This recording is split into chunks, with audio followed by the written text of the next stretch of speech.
来看新竹市的消息，这个新竹市副市长蔡立青10月要离职，也是后礼拜一要离开。再去呢，市府员工甲送花道别，蔡立青嘛伫面前特别感谢市政府甲议会同仁，不过就是无讲到新竹市长高虹安，引起网友的讨论。这蔡立青嘛，甲你开钱买700外杯这个浓情蜜意的柠茶，感谢市府同仁200外工来照顾。针对高虹安用私人的车接送这个前期文化局长呢，钱康明嘛讲，4月份的时都捌看过无聊佮刁工呢停较远呢，伫较远的所在落车，讲这款的做法当然判断正确，不过手法有较粗。市府同仁特别送花，含伫要离职的新竹市副市长蔡立青辞别。经过200外工的相处，蔡立青目屎全淋落来，心情真复杂。所以在这段时间，我觉得真的很感谢每一个同仁，谢谢。谢大家。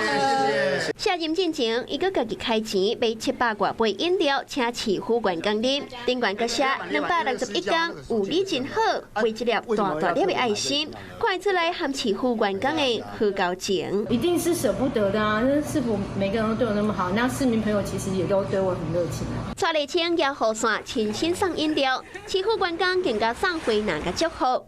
也过嘛有员工讲，市长高虹安人伫咧日本爱啉零第一是啉袂着啊，敢若是咧替副市长抱不平。高虹安才互议员也出坐保时捷等等的车去走行程。同款伫11号要离职的文化局长钱康明，昨暗伫咧面册顶馆来发文章。